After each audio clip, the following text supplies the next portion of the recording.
காங்கிரஸ் இதுல வந்து இன்னைக்கு திமுக சார்பில்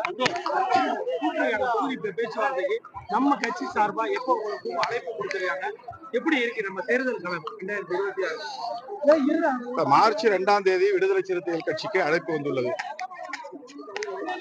திமுக தரப்பில் நியமிக்கப்பட்டுள்ள பேச்சுவார்த்தை குழுவினரோடு நாங்கள் பேச இருக்கிறோம்.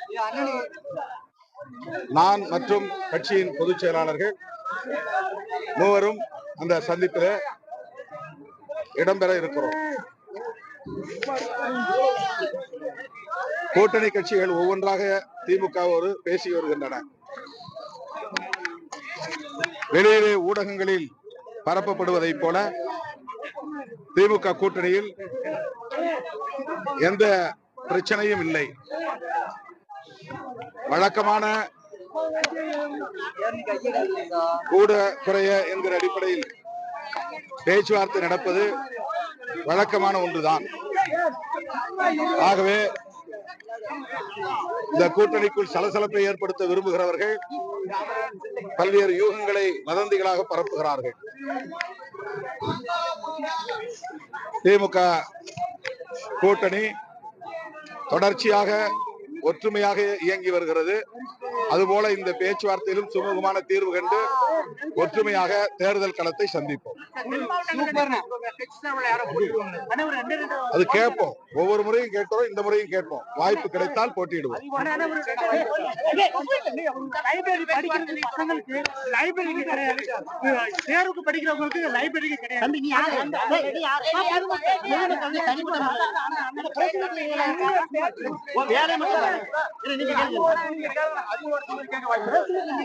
அது எல்லா தேர்தலையும் நாங்க கேட்கிறோம், கூடுதலா கேட்போம், பேச்சுவார்த்தையில முடிவு செய்வோம்.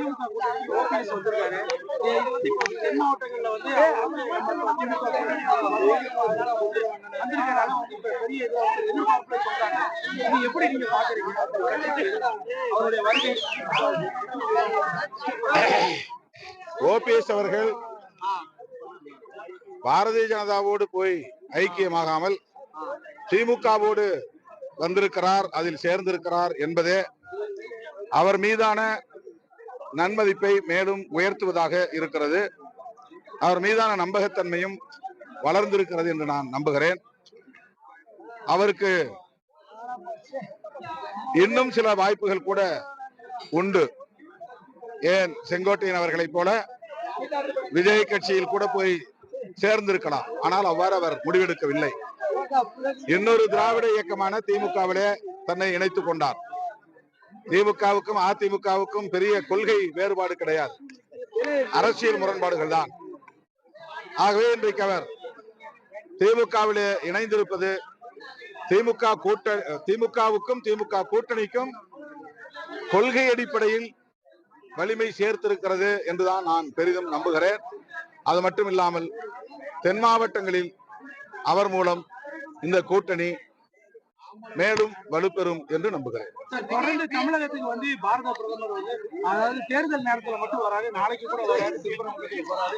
இது எப்படி பாக்குறீங்க? ஒரு அரசியல் தலைவர் பிரதமர் வந்து இது போக நேற்று வந்து ஒரு தனியார் தொலைக்காட்சியில அதாவது பயங்கரமா வந்து முறைகேடாக வந்து தடுக்கிறது திமுக தான் அப்படின்னு சொல்லி ஒரு குற்றச்சாட்டு வச்சிருக்காரு. இது எப்படி தேர்தல் நேரத்தில் அப்படி சொல்லலாமா? தேர்தல் நேரம் என்பதனால் தான் சொல்லுகிறார், தேர்தலுக்காகத்தான் சொல்லுகிறார். திமுக மீது களங்கம் கற்பிக்க வேண்டும் என்று அவர் கருதுகிறார். அது திமுக மீது மட்டும் அல்ல, திமுக தலைமையிலான ஒட்டுமொத்த கூட்டணியின் மீதும் அந்த களங்கத்தை பூசுகிற முயற்சியாகத்தான் பார்க்கிறோம். ஆனால் தமிழ்நாட்டில் அவர்களுடைய சூது சூழ்ச்சி எடுபடாது. என்ன அவதூறுகளை பரப்பினாலும் அதை மக்கள் நம்ப மாட்டார்கள்.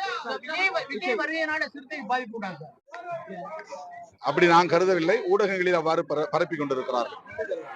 வீர வணக்கம், வீர வணக்கம், வீர வணக்கம், வீர வணக்கம். புரட்சியாளர் அம்பேத்கருக்கு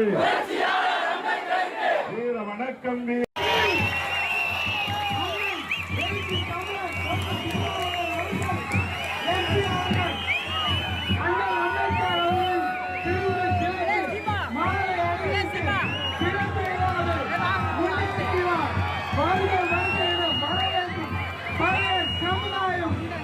வாழ்க வாழ்க வாழ்கவே